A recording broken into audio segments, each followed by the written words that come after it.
గుంటూరు ప్రభుత్వ ఆసుపత్రిలో నూతనంగా తల్లి పిల్లల కోసం ప్రత్యేకంగా ఒక హాస్పిటల్ లాగా ఏర్పాటు చేయడం జరిగింది. దానికి సంబంధించి ఈ మధ్యకాలంలో ఓపీలు కూడా స్టార్ట్ అయినాయి. అది ఎలాంటి పరిస్థితి ఉంది? దాంతోపాటు పనితీరు ఎలా ఉంది ఏంటి అనే దానికి సంబంధించి ఈ మధ్యకాలంలో సూపరింటెండెంట్ గారు పర్యవేక్షించడం జరిగింది.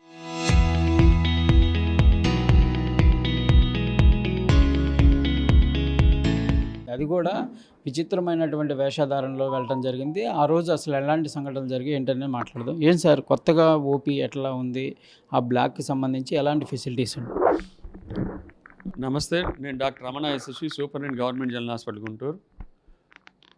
మనకి ఇక్కడ ఇద్దరు బాలింతలు ఇద్దరు పిల్లల్ని పెట్టుకొని ఒక మంచం మీద పడుకొని ఉండటం ఈ ఓల్డ్ హాస్పిటల్ చూసిన ఇక్కడ పూర్వ విద్యార్థులు జిమ్ఖానా అనే ఒక అసోసియేషన్ ఫామ్ చేసి వాళ్ళు యూఎస్ఏ నుంచి డాలర్లో సంపాదించిన మనీ రూపాయల్లో ఇక్కడ ఖర్చు పెట్టి 100 కోట్లతోటి కానూరు జిమ్ఖానా ఎంసీహెచ్ అంటే తల్లి బిడ్డల సంరక్షణ ఆరోగ్య కేంద్రాన్ని ఒకటి స్థాపించారు. అది మన ప్రీతం ముఖ్యమంత్రి వర్యులు శ్రీ నారా చంద్రబాబు నాయుడు గారి చేతుల మీదుగా జనవరి 30 తారీఖు ఓపెనింగ్ జరిగింది. ఆ తర్వాత మేము ఫేజ్ వైజ్గా ఆ బిల్డింగ్లోకి ఈ paediatrics, gynaecology, obstetrics and paediatric surgery విభాగాల్ని అక్కడికి షిఫ్ట్ చేయడం జరిగింది. ఇప్పుడు చక్కగా అక్కడ ఫంక్షన్ చేస్తున్నారు వాళ్ళు. అయితే ఇప్పుడు అక్కడ పిల్లలు అంటే పిడియాట్రిక్స్, పిల్లల సర్జరీ, పిడియాట్రిక్ సర్జరీ అంటే గైనకాలజీ, ఆబ్స్ట్రిక్స్ అంటే ప్రసూతి స్త్రీల కేంద్రం అక్కడ నడుస్తోంది. అక్కడ చాలా ఫెసిలిటీస్ ఇచ్చారు గవర్నమెంట్. 28 కోట్లతోటి ఎక్విప్మెంట్, ఫర్నిచర్ కూడా పంపించింది. అయితే వాటిలో కొన్ని ఇంకా రావాల్సి ఉంది. మంచిగా ఆర్గనైజ్ చేస్తున్నాము. సో అక్కడ కొన్ని మనకి తెలుసు కదా, ఒక్కోసారి మన కొత్త ఇంట్లోకి వెళ్ళినప్పుడు వచ్చే ప్రాబ్లమ్స్ అట్లాంటివి కొన్ని వచ్చాయి. నీళ్లు రాకపోతే ఇప్పుడు నీళ్లు మోటార్ వేయించేసి బోర్ వేయించి మోటార్ కూడా పెట్టించాము. ఇలాగ మనం ఆ ప్రాబ్లమ్స్ అన్ని సాల్వ్ చేస్తూ వచ్చాము. ఇప్పుడు థియేటర్స్ కూడా ఓపెన్ అవుతున్నాయి. 3 స్వాబులు తీయాలి. 3 స్వాబులు కూడా నెగిటివ్ వచ్చాయి. ఇప్పుడు థియేటర్స్ కూడా అక్కడ రెడీ అవుతున్నాయి. సో ఇలాంటి పరిస్థితుల్లో పిల్లలు, తల్లి ఇవాళ రోజు నీకు ఒకే మంచం మీద ఇద్దరు పడుకునే అవసరం లేదు. ఇప్పుడు అక్కడ చక్కగా అన్ని ఏసీ రూములు ఇచ్చారు వాళ్ళు. వాళ్ళకి జిమ్ఖానా వాళ్ళకి మా జీజెచ్ తరఫున థ్యాంక్స్ చెప్తున్నాను. గతంతో పోలిస్తే అనేక చర్యలు తీసుకుంటున్నారు. ఓపీకి సంబంధించి కానీ, ఎమర్జెన్సీకి సంబంధించి కానీ, లేకపోతే రెగ్యులర్గా కానీ కొంత లోపాలు అయితే గుర్తిస్తున్నారు. మీరు కూడా ప్రత్యేకంగా పర్యవేక్షించారు. ఆ రోజు ఏం గుర్తించడం జరిగింది? ఇప్పుడు మనకి యాక్చువల్గా అయితే ఒక 4-5 ఇన్సిడెంట్స్ జరిగేసరికి అవన్నీ కూడా నిజానికి ఇంత పెద్ద ఆసుపత్రిలో 30 విభాగాలు ఉండి రోజుకి 5,000 మంది వచ్చే ఒక ఓపీ ఉండి ఇప్పుడు దాదాపు 2,000 మంది ఇప్పుడు ఎంసీహెచ్ బ్లాక్లో కూడా చూస్తే 1,600 నుంచి 2,000 మంది ఐపీ పేషెంట్స్ ఉంటారు ఇక్కడ. సో ఇలాంటి చోట్ల చిన్నవి జరుగుతూనే ఉంటాయి. వాటిని మేమైతే మాత్రం 90% అద్భుతంగా ఇక్కడ జరుగుతుంది. 10% మనం ప్రొజెక్ట్ చేసినంత వాళ్ళు చేస్తే ఏమవుతుందంటే, నెగిటివ్గా ప్రొజెక్ట్ చేస్తే ఇక్కడికి వచ్చే పేదవాళ్ళు ఇక్కడ అయ్యో ఇట్లా జరుగుతుంది ఏమైనా రాకుండా పోతారని అదొక్కటే భయం. అందుకే నేను మీడియా మిత్రులు మొదటి నుంచి చెప్తూ వస్తున్నాను. ఆ రోజు శనివారం రోజు కిందటి శనివారం మిడ్ నేను వెళ్ళిన కారణము ఎంసీహెచ్ బ్లాక్లో కూడా ఇద్దరిని పడుకోబెడుతున్నారని చెప్పి ఒక మీడియాలో కథనం వచ్చింది. నిజానికి అప్పుడు మేము షిఫ్ట్ చేసే క్రమంలో ఉన్నాము. ఎందుకంటే ఇక్కడ వాళ్ళు మగ్గిపోవడం ఎందుకు, ముందు అర్జెంటుగా షిఫ్ట్ చేద్దాము, ఇక్కడ అన్నీ బాగున్నాయి, ఇప్పుడు చిన్న ప్రాబ్లమ్స్ ఉంటే అక్కడ పోయి రెక్టిఫై చేసుకుందాం అనే ఉద్దేశంతో అంబులెన్స్లో తల్లులందరినీ పిల్లలందరినీ అక్కడ షిఫ్ట్ చేశాము. మంచాలు షిఫ్ట్ చేయడం మీకు తెలిసి ఎంత కష్టం. వాటిని మోసుకెళ్ళాలి. ఆ లిఫ్ట్లో తీసుకెళ్ళేసరికి 3-4 గంటలు టైం పట్టింది. ఈ టైంలో ఏమైంది, వాళ్ళు కూర్చోబెట్టే ఇష్టంలాకి ఇక్కడ అలవాటే కదా వాళ్ళకి, అక్కడ పడుకోబెట్టారు. నన్ను పడుకోండి కాసేపు, ఈలో మంచాలు అన్నీ రెడీ చేస్తున్నామని చెప్తే ఈ టైంలో ఎవరో ఒక వీడియోను ఫోటోలు తీసి వైరల్ చేశారు. అలా జరిగింది తప్పితే అక్కడ 600 బెడ్లు ఉంటే మేము పొరపాటును కూడా ఇంత మంచిగా మేము ఆర్గనైజ్ ఇచ్చి నేను కూర్చున్నాను. సో ఒక మంచం మీద ఇద్దరిని పడుకోబెట్టడం అనేది ఎప్పటికీ జరగదు. అక్కడ ఆ రోజు షిఫ్టింగ్ ట్రాన్సిట్ ఫేజ్లో ఉన్నాం, సంధికాలం అనమాట అది. ఇప్పుడు చూస్తే మీరు చాలా బాగుంది, హాయిగా ఏసీలో ఉన్నాయి, తల్లి పిల్లలు అద్భుతంగా. నేను ఆ రోజు అక్కడ కూడా నేను హాస్పిటల్ అంతా తిరిగాను. ఎంసీహెచ్ బ్లాక్లో కూడా వెళ్ళాను. అక్కడ ఎందుకంటే కొత్త ఏరియా కాబట్టి నర్సింగ్ స్టాఫ్ ఎలా పనిచేస్తున్నారు, సెక్యూరిటీ వాళ్ళు ఎలా పనిచేస్తున్నారు, డాక్టర్స్ ఎలా పనిచేస్తున్నారు, ఎవరి ప్లేస్లో వాళ్ళు ఉన్నారా లేరా అని చెప్పి చూడటానికి వెళ్ళాను. నిజంగా అయితే నన్ను ఎవరు గుర్తుపట్టలేదు. అన్నీ కలయి తిరిగిన తర్వాత చివరిలో అందరికీ చెప్పాను, మీరు ఇలా పనిచేయాలి, ఇక్కడ ఇదిగో ఈ ప్రాబ్లం ఉంది అని చెప్పొచ్చాను. లక్కీగా కొత్తది కాబట్టి వాళ్ళు కూడా నేను మొదటి నుంచి చెప్తూనే వస్తున్నాను. కొత్త ఏరియా మనకి, అక్కడ మీకు తెలుసు పిల్లల దొంగతనాలు జరుగుతుంటాయి హాస్పిటల్స్లో. కొత్త ఏరియా కాబట్టి అందరూ తలుపులు వేసుకొని ఉండే, ఎందుకంటే అక్కడ చాలా లాకింగ్ సిస్టమ్ అన్నీ ఉన్నాయి, అద్భుతంగా చేసి ఇచ్చారు వాళ్ళు. ఎక్కడికక్కడ లాక్ చేసుకునే సిస్టమ్ కూడా ఉంది. అవన్నీ వాళ్ళు ఫాలో అవుతున్నారు. RFID సిస్టమ్ కూడా ఉంది, రేడియో ఫ్రీక్వెన్సీ ID కూడా పెడుతున్నాము. సో ఇవన్నీ కేర్ తీసుకున్నాము. మొత్తం ఆ బిల్డింగ్ అంతా కూడా CC కెమెరాలు కూడా పెట్టించాము. సో అవన్నీ కూడా ఆపరేషన్లోకి వస్తున్నాయి. ఒక్కో చోట కంట్రోల్లో తీసుకుంటున్నాము. ఇప్పుడు చాలా బాగుంది. అయితే అందుకని ఆ రోజు MCH బ్లాక్ కూడా ఈ న్యూస్ వచ్చిన తర్వాత పోయి చూస్తే చక్కగా తల్లి బిడ్డ ఒక మంచం మీద AC రూమ్లో పడుకున్నారు. నేను చాలా హ్యాపీ ఫీల్ అయ్యాను. అట్లాగే GGH పాత GHలో క్యాజువాలిటీలో తిరిగాను.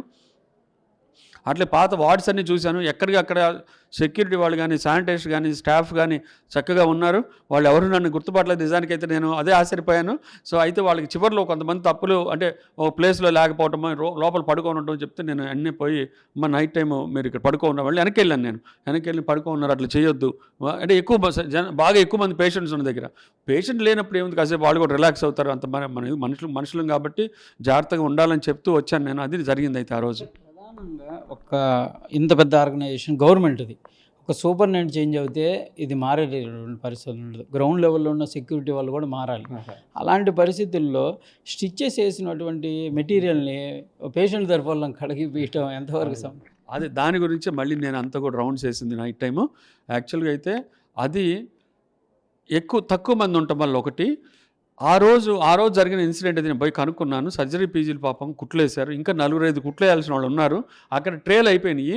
సో ఫాస్ట్గా అవడం కోసం అక్కడ ఉన్న వాళ్ళు ఎవరికో అప్పచెప్పబోయి కడుక్కురాయా అన్నారు ఒక భరోసాగా.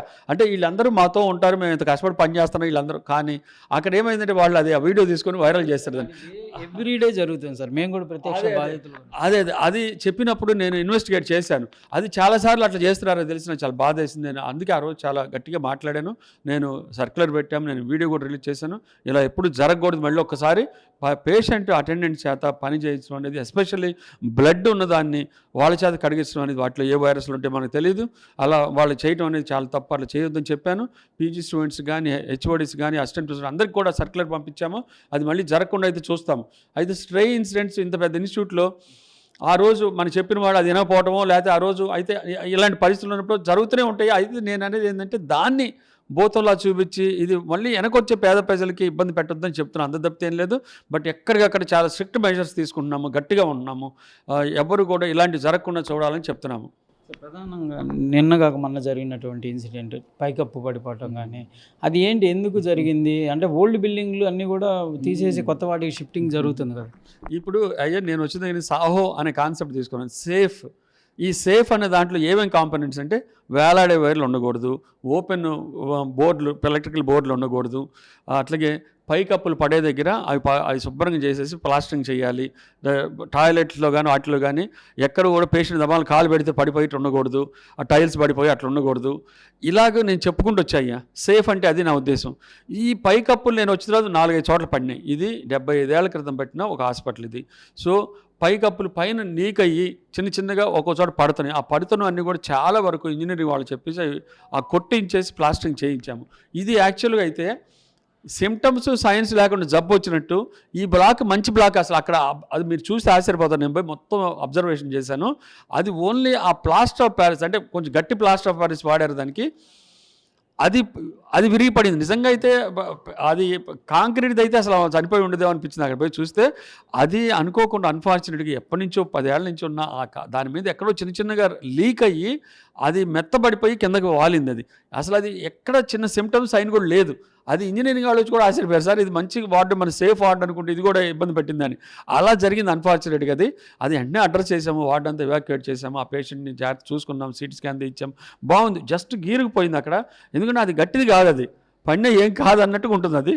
బట్ ఏమైనా సరే చాలా బాధ వేసింది. ఎందుకంటే ఇక్కడికి వస్తే ఇలా జరుగుతుంది. చాలామంది అదే అడుగుతారు నన్ను, ఇక్కడికి వస్తే మాకు రక్షణ ఉంటుంది. అందుకే ఫస్టే సేఫ్ అని పెట్టాను నేను. ఎఫెక్షనేట్, మంచిగా మాట్లాడదాము, హెల్దీ. ఇక్కడికి వస్తే కొత్త ఇన్ఫెక్షన్స్ వస్తాయని అడుగుతూ ఉంటారు. ఇక్కడ కూడా ఇప్పుడు నేను కూర్చున్న సూపరింటెండెంట్ ఆఫీస్కి వచ్చి కూడా కొత్త ఇన్ఫెక్షన్స్ రావని చెప్పడానికి శానిటరీ వర్క్ బాగా శానిటరీ వాళ్ళు పని చేసి థియేటర్స్ కానీ వార్డ్స్ కానీ చక్కగా చూసుకుంటున్నాము. Affectionate, healthy, organised. ఇది అంతా గందరగోళంగా ఉంది. చెప్పే కదా, సడన్గా ఓ పిల్లాడు ఎవరినో పోయి నువ్వు కడుక్కురా అన్నాడు. ఆర్గనైజ్డ్ లేదు అక్కడ. ఇలా జరగకూడదనే ఈ హాస్పిటల్లో నేను సాహో అనే కాన్సెప్ట్ తీసుకొని గట్టిగా పనిచేస్తూ వచ్చాము. చాలా వరకు మార్పు వచ్చింది. అయితే కొత్త వాళ్ళు రావటము, కొత్త పీజీలు రావటం ఇట్లా వచ్చినప్పుడు ఏమవుతుందంటే కొత్త హౌస్ సర్జీస్ రావటము, కొత్త స్టాఫ్ నర్స్ వచ్చి రిక్రూట్ అవ్వటం, లేకపోతే ఎక్కడి నుంచో ట్రాన్స్ఫర్ ఇక్కడ ఇలాంటివి జరుగుతూనే ఉంటాయి ఇక్కడ. అవన్నీ కూడా చాలా మైనర్ అని మేము అనుకున్నాం. బట్ జరగకుండా అయితే చూడాల్సిన బాధ్యత మా మీద కూడా ఖచ్చితంగా అలాంటి చర్యలు తీసుకుంటున్నాము. సార్ మేము కూడా గమనిస్తున్నాం, చాలా వరకు మార్పులు వచ్చినాయి, చాలా అద్భుతంగా. అంటే కొన్ని చోట్ల లోపాలు ఉండొచ్చు కానీ ట్రీట్మెంట్ అయితే చాలా వరకు ఉందనేది మేము కూడా నమ్ముతున్నాం. సార్ ఇప్పుడు ఉన్నటువంటి పరిస్థితుల్లో ఈ హీట్ స్ట్రోక్కి సంబంధించినటువంటి ఏమన్నా ప్రత్యేకమైనటువంటి వార్డులు ఏర్పాటు చేశారా? సామాన్య ప్రజలు ఎలాంటి చర్యలు తీసుకుంటే ఈ హీట్ స్ట్రోక్కి దూరంగా ఉండే అవకాశం? ఇది మంచిదండి. ఇప్పుడు మనం గుంటూరులో ఉన్నాము. ఇది చాలా ఎండ ప్రదేశము. మనకి ఎప్పుడు 3 సీజన్లు కూడా ఎండాకాలంలాగా అనిపించేంత గుంటూరు ఇది. సో ఇవాళ ఇప్పుడు మనం చూస్తున్నాం, మిడ్ సమ్మర్లో ఉన్నాం, చాలా హీట్ వేవ్స్ వస్తున్నాయి. చాలామంది వస్తున్నారు ఓపీకి. వాళ్ళకి అక్కడక్కడే ఫ్లూయిడ్స్ పెట్టి వాళ్ళు కూడా వెళ్ళిపోతూ ఉంటారు. బట్ మేమైతే నెల 10 రోజులు అయింది ఆల్రెడీ. ఇక్కడ ఏఎంసీ 2 దగ్గర హీట్ స్ట్రోక్ వార్డెన్ కూడా పెట్టాము, లేబుల్ చేసి పెట్టేసి 10 బెడ్లు అక్కడ పెట్టుకున్నాము. అక్కడ ఐసీయూ ఉంది, ఏసీలు ఉంటాయి. సో అలాంటి చర్యలు అయితే మేము తీసుకున్నాము. అందరూ గేరప్ అయి ఉన్నారు. ఎందుకంటే నైట్ టైం కూడా పట్టపగలలాగా ఉంది, అంత హాట్గా ఉంటుంది. ఏసీలు కూడా పనిచేయని పరిస్థితి ఉంది. అలాంటి సిచ్యువేషన్లో ప్రజలు కూడా చాలా జాగ్రత్తగా ఉండాలి. ప్రజలు చల్లగా ఉండాలని కోరుకుంటారు. ఎందుకంటే డాక్టర్లు ఎప్పుడూ వాళ్ళు చల్లగా ఉండమంటే, నా ఉద్దేశము ఈ సమ్మర్లో కూడా వాళ్ళు పొద్దున పూటే బయటికి రావాలి, సాయంత్రం పూట మళ్ళీ బాగా ఎండ తగ్గిన తర్వాతనే బయటికి రావాలి. 7 దాకా కూడా మనకి హీట్ వేవ్ లానే ఉంది. సో వీళ్ళలో మనకి ముందు చిన్నపిల్లలు, వృద్ధులను జాగ్రత్త చూసుకోవాలి. వీళ్ళు ఎట్టి బస్సులో బయటికి రాకూడదు. ఎస్పెషల్లీ వృద్ధుల్లో కూడా కోమార్బిడ్ కండిషన్ వాళ్ళు, క్యాన్సర్ అను, డయాలసిస్ పేషెంట్స్ అను, టీబీ పేషెంట్లను, ఈ ఇమ్యూనో కాంప్రమైజ్డ్ హెచ్ఐవి పేషెంట్స్ అని ఇట్లాంటి వాళ్ళు మాత్రం ఖచ్చితంగా చాలా జాగ్రత్తగా ఉండాలి. వీళ్ళు అసలు బయటికి రాకూడదు. వీళ్ళని చల్లని ప్రదేశంలో ఉంచాలి. కూలర్స్ కానీ ఏసీలు కానీ పెట్టి జాగ్రత్త చూసుకోవాలి. వీళ్ళు క్లోజ్డ్ రూమ్స్లో ఉంచి అక్కడ చల్లగా ఉండేలా చూడాలి. అలాగే వీళ్ళ దగ్గర అన్ని పానీయాలు పెట్టాలి. మజ్జిగ నీళ్ళు కానీ, కొబ్బరి నీళ్ళు కానీ, ఓఆర్ఎస్ ప్యాకెట్లు కానీ, లేకపోతే మన నిమ్మకాయ రసంగా నీళ్ళు కానీ పెడితే కానీ, వాళ్ళ దగ్గర గ్లూకోజ్ నీళ్ళు కానీ, షుగర్ లేని వాళ్ళు గ్లూకోజ్ నీళ్ళు పెడితే వాళ్ళు ఆరంగారంగా తాగితే ఖచ్చితంగా వాళ్ళకి హీట్ స్ట్రోక్ తగలదు. ఎందుకంటే హీట్ స్ట్రోక్ లోపల ఉన్నా కూడా తగులుతుంటుంది. వీళ్ళకి బాగా వాటర్ కూడా ఇస్తూ ఉండాలి. ఎస్పెషల్లీ పెద్దవాళ్ళకి, చిన్నపిల్లలకి వీళ్ళు జాగ్రత్త చూసుకోవాలి. ప్రజలు మిట్ట మధ్యాహ్నం బయట పొరపాటు కూడా తినకూడదు. ఎమర్జెన్సీ పని ఉంటే తప్పితే, వచ్చినా కూడా ఎమర్జెన్సీ పని ఉన్నా కూడా వాళ్ళు వేసుకునే బట్టలు కానీ, వాళ్ళు వెళ్ళే ఏరియాస్ కానీ చల్ల ప్రదేశంలో నీడలో వెళ్తుండాలి. అట్లాగే చిన్న డౌట్ ఏంటంటే, చాలామంది తడిగుడ్డలు వేసుకుంటూ ఉంటారు ఎండ స్ట్రోక్ని తగ్గించుకోవడానికి. అది మంచిదేనా, ఎట్లా ఉంది? ఇది మంచి క్వశ్చన్ అండి. యాక్చువల్గా అయితే మేము నల్ల బట్టలు వేసుకోవద్దని చెప్తాం. నల్ల షర్ట్లు కానీ, నల్ల ప్యాంట్లు కానీ వేసుకోకూడదు. ఎస్పెషల్లీ బాగా ఎండలో వెళ్ళేటప్పుడు గొడుగులు పెట్టుకుని వెళ్తే మంచిది, వర్షాకాలంలాగా. సో ఇప్పుడు ఇది అడిగింది ఏంటంటే తడి బట్టలు వేసుకోండి. అది కూడా తప్పు. తడి బట్టలు వేసుకోవడం మంచి పద్ధతి కాదు.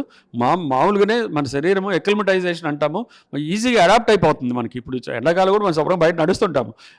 అయితే మనకి వేడిని కంట్రోల్ చేయడానికి స్వెట్టింగ్ మెకానిజం ఉంటుంది శరీరంలో. ఆటోమేటిక్గా అదే చల్లబరుస్తుంది. నువ్వు తడి బట్టలు వేసుకొని అట్లా వెళ్ళకూడదు.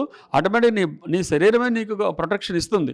అయితే మరీ హీట్ వేవ్లో గంటల తిరిగితే, ఇప్పుడు నేను చూస్తున్నాను, నేను మొన్న మధ్య చూసాను, ఒంగోలు నుంచి మిట్ట మధ్యాహ్నం ఈ ఆసుపత్రికి ఒక తల్లిని పిల్లని తీసుకొని ఒకటి బైక్ మీద వచ్చాడు. ఇక్కడికి వచ్చి సమస్యలు పడిపోయారు. అరే ఎక్కడ మధ్యలో ఆగొచ్చు కదా అని చెప్పినా కూడా అతను వినలేదు. చాలా ప్రాణాంతకు మేము వచ్చి అమ్మడే ట్రీట్మెంట్ ఇచ్చాము. ఎందుకు చెప్తున్నానంటే, ఇలా చేయొద్దు మూర్ఖంగా. మీరు మధ్యలో ఆగాలి, రెస్ట్ తీసుకొని రావటమో, లేకపోతే చల్లబడిన తర్వాత రావటమో, మళ్ళీ మధ్యలో ఆగి చల్లటి ప్రదేశాలు ఉండటమో చేయాలి, లేకపోతే వాటర్ తాగడం చేయాలి. అలా చేయకుండా చేస్తే ఇలాంటి ప్రమాదాలు జరుగుతాయి. ఇది ప్రధానంగా కూడా ప్రభుత్వ ఆసుపత్రికి సంబంధించి కొత్తగా ప్రారంభించినటువంటి ఎంసీహెచ్లో అద్భుతమైనటువంటి ఫెసిలిటీలోనే రానున్న రోజుల్లో ఇది తల్లి పిల్లలకి పూర్తి స్థాయిలో అందుబాటులోకి తెచ్చే అవకాశాలు ఉన్నాయని చెప్తున్నారు. దాంతోపాటు జీజీహెచ్లో ఈ మధ్యకాలంలో కొన్ని అంశాలు ఏవైతే వెలుగులోకి వచ్చినటువంటి అవి చిన్న చిన్న అంశాలే తప్ప, ప్రధానంగా ఏదైతే వైద్యానికి సంబంధించిన దాంట్లో మాత్రం చాలా జాగ్రత్తగా చర్యలు తీసుకుంటున్నట్లు కూడా సూపరింటెండెంట్ రమణ చెప్తున్నటువంటి పరిస్థితి ఉంది. కెమెరామెన్ మనోజ్తో సాయి శంకర్, గుంటూరు.